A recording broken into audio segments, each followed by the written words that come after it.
Hello! Welcome to Amityville Apothecary's Author Talk. I am Danielle. We are here with Erin, Rachel Dopplelt. Did I pronounce it correctly? You're perfect. Yeah. People in my family even say it wrong, so you're perfect. Yeah. Author of Nothing Can Stop You. And I'm really, really excited to have this discussion because it's all about unleashing your authentic self, and you incorporate so many great techniques, and your experience is very unique, so we have a lot to talk about. Yeah. I'm so happy to be here. Thank you for coming out on this like medium weather day. Well, it was pouring rain all day, and now the sun just broke through the clouds. So I think it's just a sign that it's going to be a wonderful discussion, and everything happens for a reason. So. That's true. For those of you who are joining on social media, feel free. We will have the opportunity for Q&A. We're going to talk about it for a little bit, and then we'll have the opportunity for Q&A. And then Erin's going to be signing books. So if you want to order one that's personalized, you can buy the book through the site or DM us, and we can send you an invoice, and we can get you a signed copy. Yay! I love that. Me too. So what you hear in the background is her beautiful daughter. It's my baby. And she's so cute. And she may need to make an appearance because I want to squish her. She's so sweet. Yeah. I try to keep her off social media, but I understand. I mean, that's like a lot of what I talk about in the book is living on your highest possible timeline. And I think for me that means, I've been on a book tour, and to be able to travel with my husband and my daughter, which at this point it's just 9 months and breastfeeding. Like, we need that close contact just for nervous system regulation. So that's a blessing. Oh my God. For sure. Yeah. For us to do this together. Cool. So for those of you who are not familiar with this book, I highly recommend it. I'm really enjoying it thoroughly, and I look forward to diving into all the exercises. I've taken my highlighter and my pen to it. But why don't you start off just giving a synopsis, overview of the book, and then we can dive into some more specifics or segments, because you cover a lot. I do. Yes, and it's exciting. This is Nothing Can Stop You, a revolutionary guide to unleash your authentic self. And truly everything I share with the world is rooted in Eastern ritual and Western psychology. I spent my 20s living in Israel, India, across Asia, and Europe, and my background's in clinical psychology. So a lot of the book is interwoven with the practices that helped me heal my anxiety, on a very grounded level, manifest my husband on a higher level. And what I like to say is, so often I'm down, and I know you are as well, considering your beautiful shot. I'm down to go the woo-woo. I'll be your spiritual bestie. And also, if you need the logic, if you need the science-backed frameworks, this book can hold you there as well. Yeah. It is the formula to live on what I call your highest possible timeline, which is your most authentic, nourishing, and joyful life.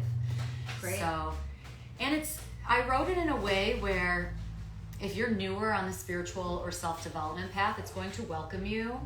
It's going to really welcome you. And also, if you're deep in it, you're doubling your devotion, it will take you on a ride as well. So it meets you where you are in your journey. I agree. And as I was listening to it and reading it, because I incorporated both the Audible as well as the... I love that. I read the Audible. It's so hearing fun. it. Yeah, no, I like hearing it, and I like hearing you do the chants, and it's very funny because the Om Gam... Om Gam Ganapataye Namaha. That one? That one. I chapter love 2 that. or Chapter 3? Chapter 2, Chapter 3. So that actually is one of Dima's favorite chants, because one of her earliest deities that she worked with was Ganesha. So she actually used to incorporate that as part of her daily practice every day, and would just chant it throughout the store as we were just starting the shop. Yeah. So I used to have a corporate career, and I can relate to what you were saying about the stress and the anxiety and the panic attacks and the adrenal fatigue, and then a lot of the healing practices that I learned for my own benefit to help manage all of that led me to opening up the healing center and becoming a Reiki master and incorporating these practices into my own self, and then being able to help other people learn those. So that's exactly what you're doing. And that's why it feels so good to be in here. Oh, I'm so glad. Interwoven with your good energy, and you can relax into this space. Thank you. It's really it's special what you had. What a sacred place to be in, color-coordinated medicine. Like, all these books are medicine. I mean, you can learn so much. Chakra aligned. Yeah. It's very, Roy G. Biv. Yeah. Absolutely. Yeah. So that's how we organize both the crystal shop next door as well as the Amazing. the color coordination here. I'm so happy to see it and be in the energy of it. Thank you. Well, Dina actually, she's excellent at merchandising, and this is just the way that her mind works organizationally, and it's really, it does bring a sense of calm and peace. It really does. Thank you. So I'm so glad to have you here. This is your first book? This is my first book. Congratulations. Yeah. It's very exciting. Well, you're birthing things into reality. The book was much easier. I can relate. And they go fast. It does go fast. My kids are now, my daughter's next door. She's almost 19, and my son just turned 20. So. Oh, yeah, that's enjoy amazing. Yeah. So, how old were you when you first embarked on your trip to Israel and then beyond? So I traveled to Israel many times in high school, college, and then I moved there when I was 23, and I lived off the land. I lived there for 6 months, and I traveled the whole country. There's an amazing ashram in the desert called Shatim Bimidbar, and I was there for like a very sacred shaman journey where they like invited shaman from all around the world to convene together at this ashram, and I write about that. It's later on in the book. And I studied food very deeply, like living in Israel, studying food and your connection to the land and your connection to your body and what true nourishment really looks like, and that ultimately led me to India.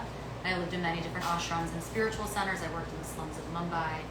I feel deeply, Mumbai is an amazing, wild place. Wild, yeah. And it's on my list. Yeah. Yeah, we'll get there. I'll bring you there. We're getting back into leading those retreats around the world. And then I came back, so I was 23 and I moved to Israel, 24 India, started grad school at 25, 26. Great. And you went to Columbia. Great. Yeah. Right here. Yeah, right here. But I never ventured this way, you know. That's it's okay. like you find your pocket and then you sit in your pocket. Yeah, I totally get that. Yeah. So, and then from India, did you go to Nepal as well? I didn't. So when I'd like to go there too. I was there the year after the massive earthquake. Oh, the earthquake, so they were still in the thick of rebuilding, and it just logistically didn't happen. Well, maybe we'll go together. Yeah. It'll be good. It'll be really fun. Road trip with a couple flights. Karen, let's go. Well, it's so true. I think people are Karen road trip. Yeah, and that's a lot of my book is about traveling. Like, it's really, every new country you go to is like a new PhD. And I love to eat, and food is like a high language of love, and just to connect to God via food. Yeah. And I've Are you really Sagittarius? Gemini. Okay, Gemini. Do you have Sagittarius in your chart? Because that's the explorer. I really need to go back and re-memorize my chart. That. We can do this together. Someone else asked me this recently, and I was like, I know I should know this. It's okay. And can't know all the things. It's fine. But astrology really is a science that it's so nice to know that when you're interested in this world, there's so much to dive into. Yeah. But I do have a retreat in May in Tuscany for anybody. That's amazing. That wants Talk to about immersing yourself in food. Talk and about beauty. eating. Yeah. It's like your own culture. eat, pray, love. Yeah. Yeah. That's what I was going to say. After I saw the movie Eat, Pray, Love, I just want to travel. Yes. Come on. Yeah. So the reason why I was asking about Sagittarius is because I'm a Libra, but a Sagittarius rising, and it's all about higher learning, and it's travel and exploration, because it's all just that insatiable curiosity of experience and just expansion. So different cultures, different immersions through food and music and history and all that. So, listen, all signs are applicable. So, yeah, it's great. So you had some interesting early experiences at the ashram. Like, one of them really thought that he was going to help you with your sacral chakra blockages. So. And this is so common. So this is all of chapter 2. Is I'm a very honest and loyal person, and I showed up to these ashrams, and I trusted that the guru knew more than me. Right? It's like, I'm on the other side of the world. I'm studying yogic philosophy, Ayurveda, meditation, active meditation. And I wanted to heal. Like, I really wanted to become enlightened and self-actualized, which is something I'm a little bit less interested in these days, but it's all balance. And I was living in this Ayurveda, I was staying in this Ayurveda ashram in Rishikesh in northern India, and I was so honest with the guru. I wanted to heal anxiety, loneliness, cystic acne, like these very like human things. Yeah. And he wanted to support the healing with some sexual intimacy. Yes. Yeah. So this is all of this is all of chapter 2. And she ran. and I left. Yeah. Yes, and I left. Yes. But it's common. Yeah. I mean, this is like, I talk to women all the time who are in Costa Rica, South America, all across Asia, Southeast Asia, and they get roped into these unhealthy. And that's why I bring it up, because it's not even just when you find yourself in an isolated ashram. It's something to be very aware of, especially as you're embarking in your spiritual awakening, and this is all brand new to you, and you're seeking higher guidance. Be very careful and use extreme discernment with, as forthcoming as you may be, or trusting to say like, oh, well, you must know because you claim to be psychic, or you claim to be a spiritual guru. Like, there are people that are predatory that will try to prey upon you, so you really have to be very careful and always trust your inner guidance and that feeling. Don't ignore that feeling of like, something's off here. And it, one of the things that Dina and I really pride ourselves in is providing a safe space with a lot of vetting, and like, nothing breaks my heart more than to have somebody come in and say, well, I went to this spiritual guru and they said, well, if you give me $5,000, I can remove this hex from you. Or, it's just, it's something that people have to be aware of. Absolutely. And it's all about, I love how you say connecting to your inner guidance. It's all about connecting to your, I say inner guru. Yeah. And we live in a time where we continuously outsource our inner wisdom. Yeah. And what happens if you just, instead of going outward with all your questions, you just turn inward. You just source from self. Right. Because when you know how to source from self, you become powerful, dangerous, like all encompassing of your power, and it's absolutely life altering. You're going to live a different life when you are connected to yourself. Yeah, I totally agree. I actually got that tattoo from my true north. So that's what that represents. So and then the arrow, so I can follow my truth. Because just like you, I think your family thought you were a little cuckoo when you said, I'm just going to like leave everything and move around the world, right? Yeah. They said the same to me when I quit my corporate career and went through a divorce and said, I'm selling my fancy house and like, I'm just going to open a crystal shop. They were like, you're going to sell rocks? Like, what? What do you mean? And I'm like, How long ago was this?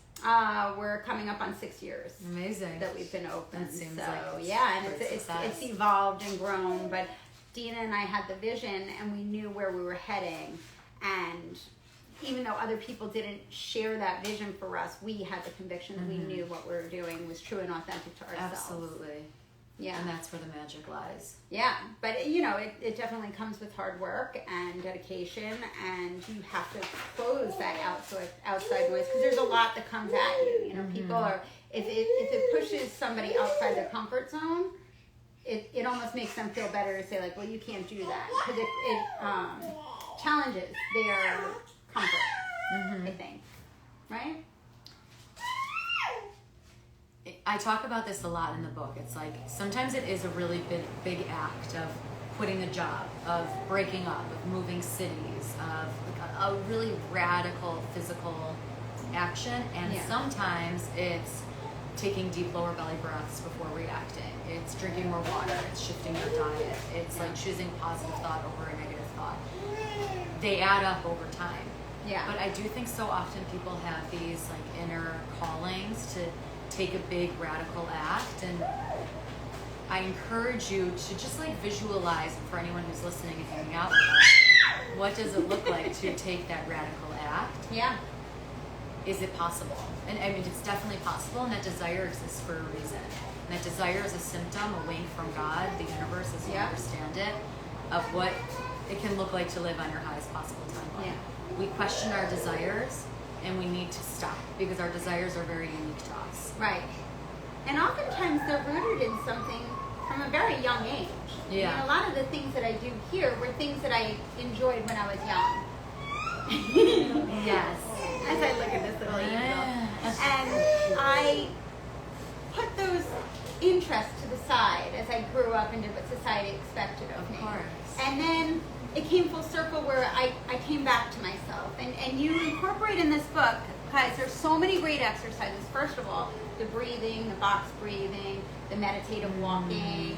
They're all wonderful techniques that are explained in here, how to do them and to incorporate as part of your daily practice, which I love. I like how you have exercises about, are you in, like, how did you position it? The growth mode or the integration? Yeah, growth or integration. I love that. We all have Talk different a little bit about that. seasons. Yeah. Yeah. We all have different seasons for where, we can focus our energy, and it's growth versus integration, and it is quite subjective, so you can decide where you are. Growth, it doesn't matter if you learn a new skill if you don't integrate it in your life. Right. It doesn't matter if you go on this wonderful, I talk to people about this all the time when they go on a plant medicine ceremony or a retreat. And it's why with my retreats, it's usually encompassed with also programming before and after, connection before and after. Because when you have a life-changing experience, you need to weave it into day in and day out. You need to connect it to the mundane, if you will. So there's seasons for growth, of learning, of signing up. So I'm best known for the Aligned Coaching Certification, which is a 9-month program where you become a certified meditation teacher and spiritual psychology coach. So cool. That's it's awesome. like an alternative to a master's degree. It's, I love that. It changes lives, but it also gives people, someone who's already a coach or a healer gives them more tools. A lot of nurses, a lot of social workers, therapists, health coaches, yogis, etc. Great. But it's also for a lot of people who they want to start building that side hustle. Yeah. They want to double their own devotion. They want to be on their own spiritual journey. So I'm very, it's like you can learn this amazing new tool, certification program, and you then must integrate it in your day-to-day life. Yeah. And something I want to respond to that you said earlier is all the different meditations in the book. Meditation is not a new thing. Everybody knows that we're supposed to drink water, we're supposed to eat real food from the earth, from an animal. Yeah. We're supposed to meditate and relax our nervous system. Yeah. Yet we don't do it. So I interwove in the book some really practical meditations that you can do while breastfeeding your children, while unloading the dishwasher, while doing the laundry, while going on a walk, while cutting up vegetables for an evening meal. Yep. And that's the point, to have these spiritual practices be integrated and interwoven in your life, because that's how you change your life. Right. And a lot of people come in and they don't know how to meditate. Yeah. They feel like in order to meditate, they have to sit quietly, silently, and shut their brain off that no thoughts can enter. But you would be dead. It doesn't work like that. It's more like putting your thoughts in a timeout. Because the thoughts are going to continue to come in, but it's how do you just say, I'm just going to put a pin in this for right now, and then I'll come back after this period of time that I've allotted for quiet. If there's a fire, put out the fire. Yeah, so I course. think that's in our modern day world, first of all, silent seated meditation or mindfulness, which is Buddhism, it's one of 8 billion different ways to meditate. Yeah. I teach active meditation. It's geared for people with ADD, ADHD, anxiety, depression, compulsive negative thought patterns. Yeah. So it's really for the modern day being. Yeah. You open up your shoulders, you open up your hips, you increase breath work, you move your body. Because if you're in the anxiety, if you're in the panic, you need to drive into it a little bit. You have to regain control, you move into it. Yeah. So I speak about this often. There's we were talking about Eat, Pray, Love a little bit earlier, but Elizabeth Gilbert, when she was in India, in Mumbai, she lived in this ashram about 2 hours north of where I was living. She references this Hamsa meditation. Okay. Maybe we'll do it all together. So the Hamsa is an international symbol of peace and protection. You will see it all over Asia. You'll see it throughout the Middle East. Yeah. It is the hand of God. And the reason I love the Hamsa meditation, it's a chanting meditation where you are literally chanting over and over again, peace, peace, peace, protection, protection, protection. Beautiful. And you inhale Ham and you exhale Sa. So let's all do it together, and then I'll talk to you about it a little bit. So let's maybe uncross our legs. Okay. Sorry for that. No, you're perfect. I love this. I'm surrounded by magic. I'm glad. All right, get ready to join us in this meditation, guys. And you can close your eyes and connect to your breath. And we are slowly going to chant together Hamsa. We are going to inhale Ham, and exhale, sa. So let's exhale completely right now, naturally. Join me for a hum. Sa.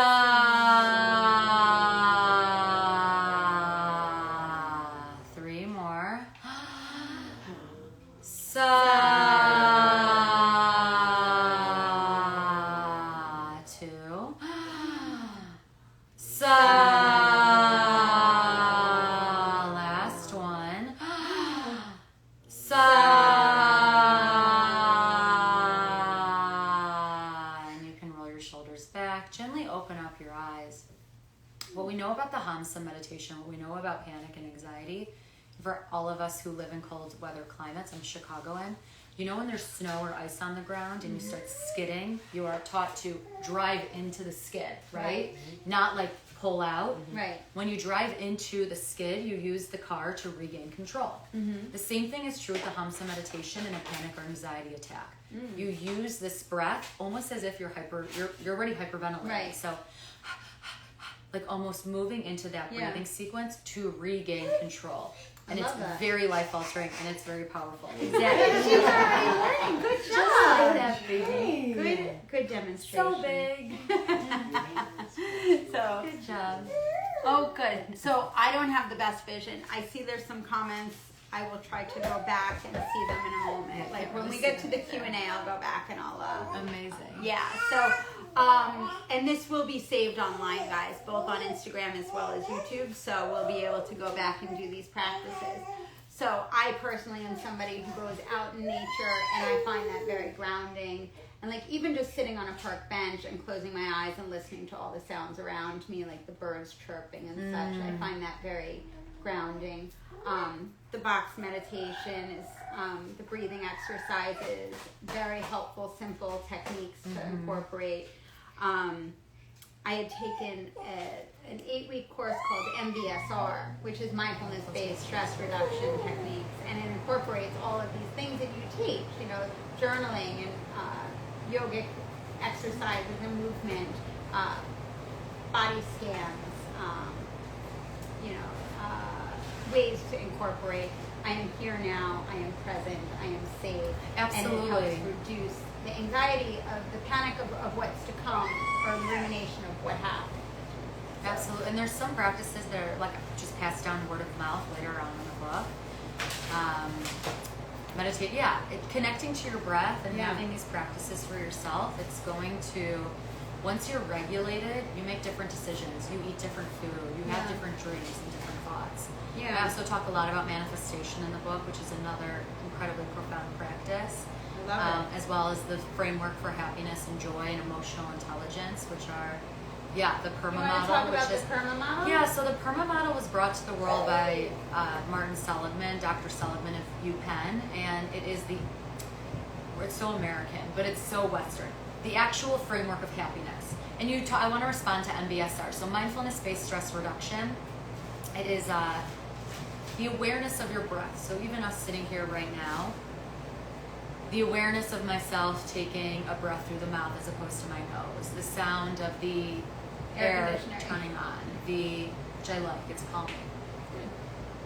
You and I conversing, and like just being present in this way, the seat beneath my bottom, my shoe almost falling off my heel. It's like that's mindfulness-based stress reduction, and it's non-judgment, and it's patience, and it's gratitude, and it's forgiveness, like these big, hard things.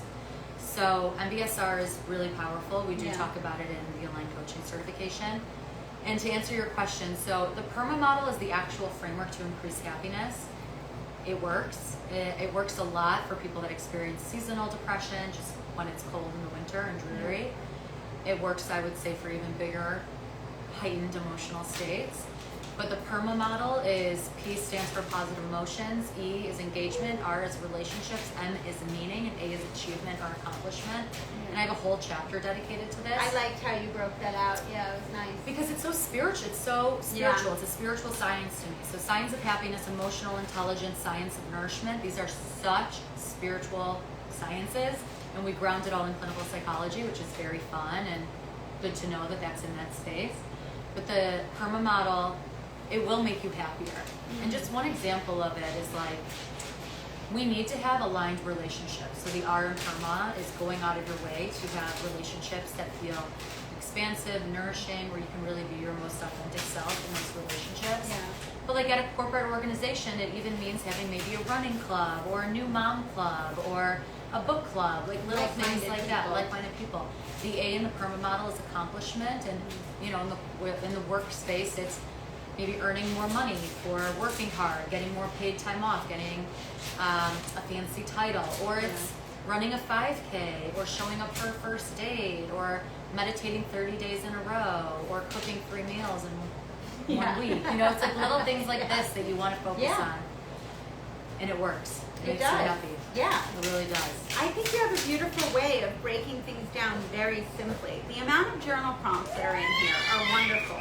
And this is one that I highlighted. I'm looking forward to doing this.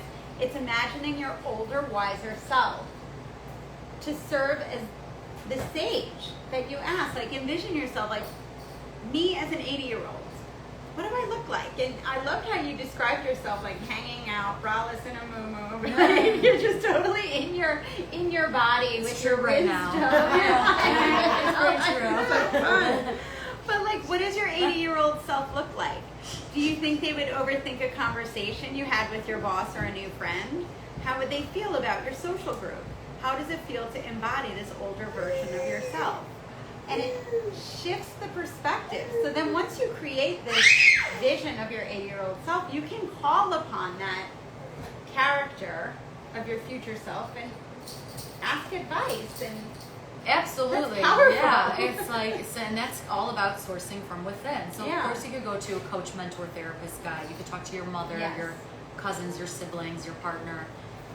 And what if you just ask the version of you that already moved through it, right? Yeah. So I think about that often. I think about what would my 8-year-old self say, so my inner child, and then what would my wiser self say as well. So the version of me that, you know, is in their mid-80s, that already lived a lot of this life, that has the wisdom that I don't necessarily have in the present moment, and just to source from her. And later on in the book, I share kind of a channeling meditation to access that connection as well. And it's so powerful, and it's all about walking yourself back home, right? It's before you talk it out with your coach, before you talk it out with your partner, talk it out with yourself and see if you can get to some sort of conclusion or epiphany, and then go from there. I love that. And I do this all the time. I'm like always but I think it's great talking to because myself. so often in our society, with instant gratification and overstimulation of all different technologies and influences and immediacy, or the expectation of, like, if somebody texts you, you're expected to respond right away. Like, we need to give ourselves grace to go within. Dina and I just did a podcast about the Hermit card and the Hanged Man. So taking that time to go within and to realign with yourself and to shut off the noise and just to, like, who am I today? Do I want to continue old behaviors and patterns? Because I'm not the same person I was in my early 20s as I am now, approaching 50 years old. You know, like, and what are my likes? What are my interests? Who's my closest friend group? Do I really want to go out on a Saturday night, or am I content reading a book with, like, a fireplace going? And, like, you know, all of these things. We are so quick to react, but not enough to just take a pause entirely and detach and just reconnect with our own selves. Or why am I eating this? Yes. That's a really big one. That's so a I have a whole big chapter all about how you feed yourself as a form of self-love, what the true science of nourishment is. And, like, I just bring it up because I feel like my husband John and I, we talk about this often. It's like when you free yourself and you have this healthy relationship for food, but you also have, like, an appetite, you have to eat every day, right? It's like we have to do that to sustain our lives. So to have this healthy romantic relationship with food is so rewarding and fun, and it's good for all those around you. So why am I eating this is a really big one. Why am I living here, I think, is a big one as well. Is it because your family is close by? Is it because your job is close by? Is it because you bought this property and you, like, don't know how to get rid of it? You know, it's like these little things that we need to start asking ourselves. Do I actually like this outfit? Like, do I actually want to eat Mexican food for dinner? Do I actually enjoy sitting on the couch every day after work and binge watching Netflix?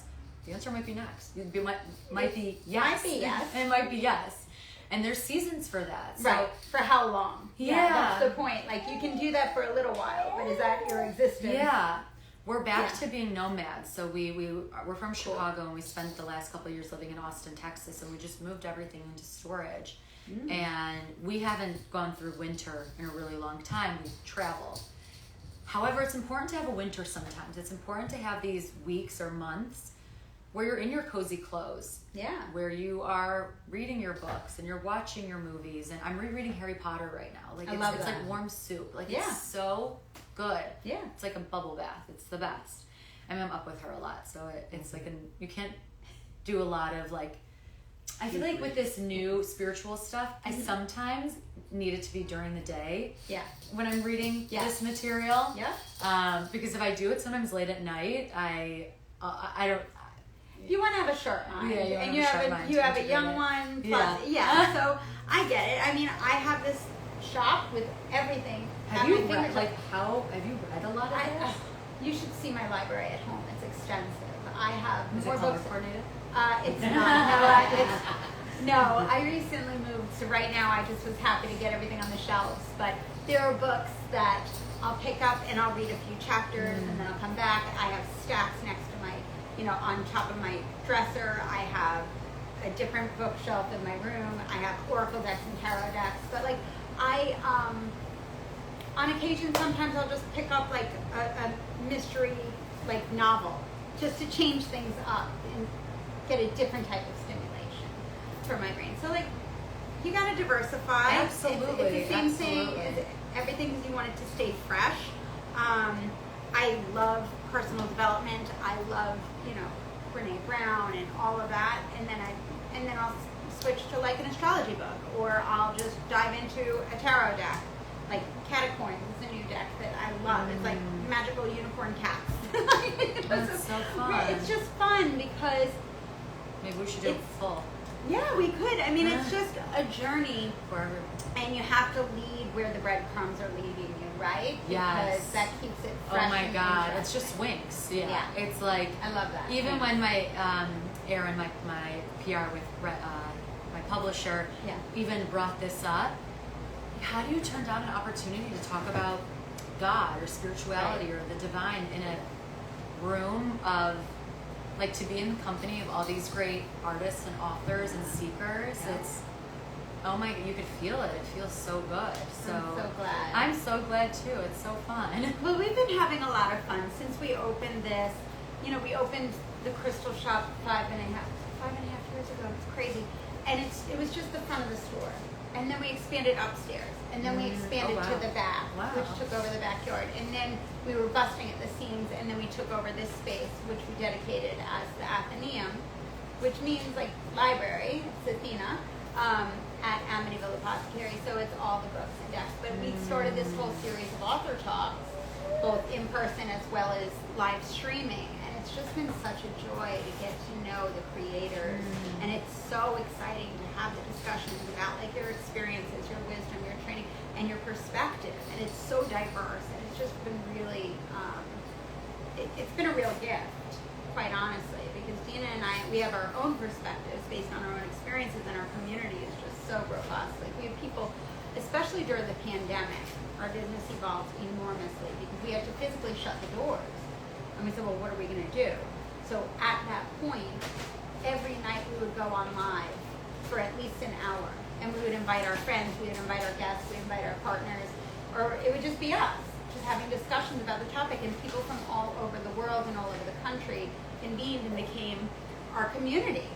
And that evolved our business and expanded our footprint. And, I think those are the gifts that come out of, it was a very scary time for a lot of people, and they were seeking, there's got to be more to this. They were asking bigger questions. There's a spiritual crisis. Yeah, totally. And I would go, exactly. Yes. I would go as far as saying that's a silver lining, bringing people back to. So the measure of self-development and spirituality, it's not how much you meditate, how often you pray. Like, it's how quickly do you come back to God? How quickly do you come back to center? How quickly do you come back to the divine? I say God. I think it's whatever feels most authentic for you. Yeah, I'm back in it. You know, you have like your season of leaning in and then doubling your devotion, and I'm back in the doubling devotion. Good. Yeah, it's a good place to be. Yeah. It's a good place to be. Yeah, everybody has their own version of it. Whatever works for your comfort level. And whatever the pathway is, really. And organized religion is just one of many ways. When I was a kid, a lot of things didn't make sense to me in terms of like, I was raised, my dad was very devout, Irish Catholic, wanted me to go to church with him every Sunday. Yeah. So I went, I went through a period and I was like, look, I like the whole practice of going to church and the community of it, but there's some fundamental things that I just didn't believe or agree with, or that didn't align with me. But there was a lot that I did love. And I said, well, I'm just not going to go to church with you. And he's like, very cute. Instead of that, you're going to continue to come to church with me, but I'm going to task you with exploring all different religions. Nice. And educate yourself, expand your mind, and find out what does resonate with you. And there were aspects of Buddhism that I liked. There was aspects of Judaism that I liked. There was and I found those constants that transcended organized religion, that are spiritual principles that are applicable to humanity. And I thought that was really smart of him to not try to like be oppressive, but instead was just like an expansive view. And I was like, wow, that's actually like, and he was very understated. So kudos to Dad. Yeah, good job, Dad. Yeah. So find what resonates, leave what doesn't. That's one of the greatest spiritual practices. I've always incorporated that. I think it's brilliant, So you don't have to necessarily believe every single solitary thing, but if you take the majority or what works and leave the rest, it can still be a beautiful gift, and then it becomes personalized to you. So. I love your nails. I haven't done mermaids. I'm holding on to the last tenets of summer before fall's my favorite season. So nice. Do you like Halloween? Yeah. I do too. Dina and I have the same birthday. So when's your birthday? September 30th. Nice. Yeah, the same year. So I'm about 2 hours older than her. So, wow. Yeah. So you are the boss. So I'm wiser. No, I don't think that's true. I don't think that's true. No, we complement each other beautifully. So we're both Libra suns, Leo moons, but I'm a Sag rising. She's a Cap rising. So therein lies major differences. Yeah. Complementary. Yeah. So. Do you ladies have questions for Erin right now? Yeah, I do. Yay. I'm so happy to have you. Oh, I'm so happy to be here and meet you. And baby and husband. And right, see, now you know me really well. I know. Well, right? Your baby and I have I know. connection. So if you need a babysitter, I'm right here. What are you doing later? You can come home with me and play with my I bulldog. need a baby for 9 teenagers, 14, 12, and 10. Delicious. I'm giving away the 14 and 12 year olds. Giving them away. They're boys, by the way. That's right. So I have a question for you. Yeah. I want to know, at Columbia, because I went to Columbia as well. Nice. How did you, they think very rigidly. So I went to NYU and Columbia. So NYU was a lot more lax and open thinking. Columbia, not so And it's much. also changed aggressively in the last decade. Okay, so I'm giving you my years. I graduated like 28 years ago. Yeah. So it's even more rigid. Really? So, no, So this thinking No. in psychology for me at Columbia is shocking. Yeah. That they would even like. So my program was literally Hogwarts. So it was called the Spirituality Mind Body Institute. Oh. My friends are healers, shamans, psychics. We didn't have that. Like Otherwise, I would have been there. all around the world, really incredible human beings that I'm still quite close with today. And it was in the School of Teachers College, and it's a new program. I was the third cohort, so they really invited in. I mean, we had natives, we had healers, we had a lot of very spiritual psychotherapists leading our classes. So it was quite different. I'm glad to hear that's coming more into the forefront of mainstream. Which is what my second question is. I feel like recently, because my son is 17, he's he's looking into psychology for his major and neurology, and that's so I feel like psychology now is going back to the basics. Do you feel that? Like, I feel like so now they're pushing, okay, let's meditate. Like, things who've done this before. And have done for years. Let's talk about this. Yes, this is like a huge deal. So think about psychology in the West is Freud, Jung, Maslow, old white men from Europe. Okay, so the Freudian model is you are a danger to yourself. You need to be in school Monday through Friday from 7 a.m. to, ideally to him, maybe 7 p.m., so we do 3. You need to work 9 to 5. You need to be organized. And if you have a neuroses, you go to therapy every day. It happens every day, not just once a week where you see a coach or therapist. That's our education model in the West, which is really so intense. It doesn't always leave room for spirituality, creativity, and so my main professor at Columbia is Dr. Lisa Miller. She's the author of The Spiritual Child.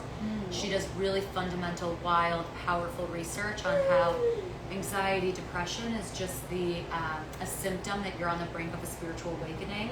How beautiful would that be if that's something we could get into mainstream belief? So she wrote The Spiritual Child and The Awakened Brain. And then my professors at Columbia were so...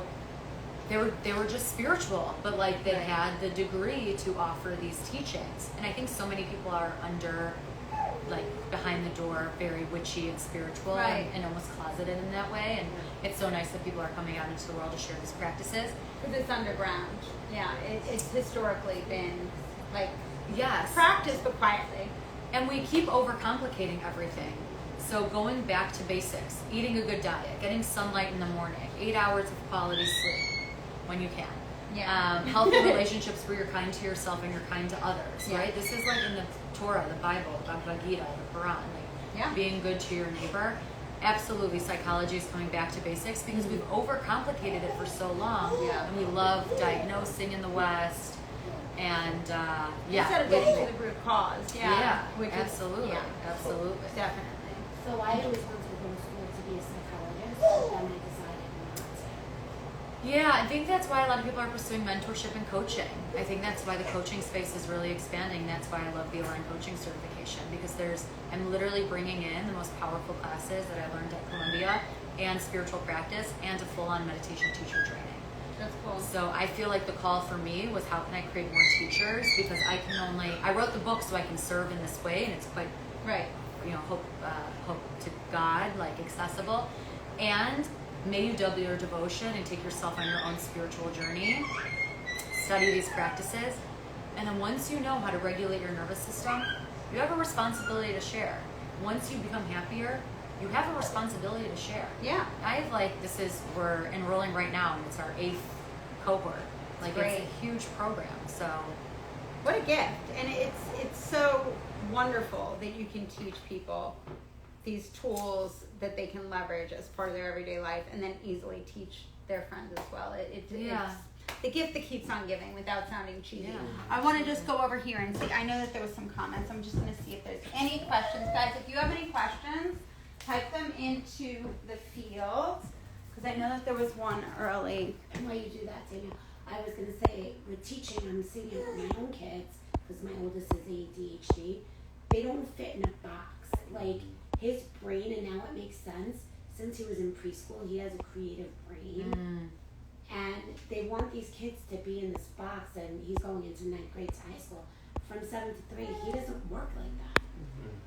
But unfortunately, it's state law that he has to go to school.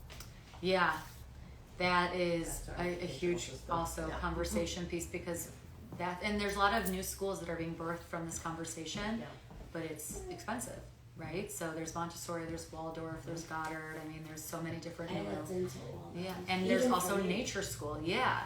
But that's what I believe about travel as well. It's like you can travel and have these life-changing experiences, and also if you have access to a library or YouTube or Spotify for podcasts, you learn so much. And it's informal education. I thought about homeschooling, but I can't take that on at the moment. Yeah, it's a lot. I did it during the pandemic with all 3 of them, and it was a lot. Yeah, it's a lot.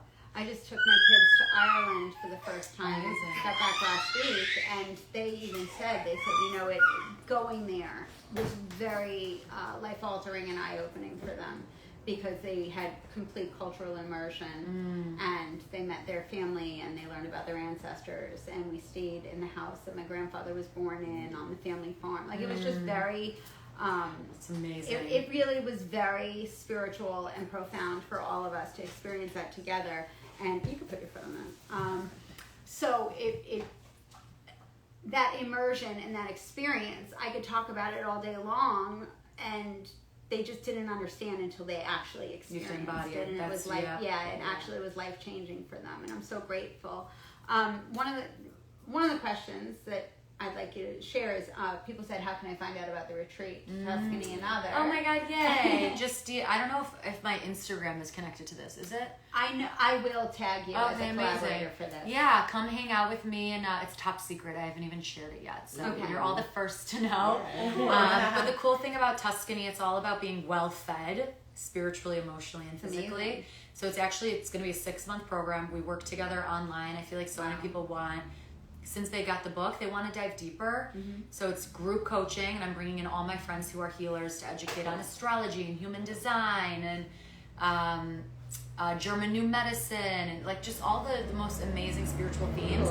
And then it culminates with a life-altering, delicious, all-encompassing 5-day retreat in Tuscany. So outside of Florence and Siena, on a wine vineyard, farm-to-table farmyard called Agriturismo, where we eat food from the land, and there's a lot of natural bodies of water around it. Beautiful. And I'm extremely excited. So gorgeous. I'm Erin R. Dopplelt. We'll tag it. You Totally. can find me and just message me, and I'll send you the info. And it's in May. The in-person retreat is May 17 to 22.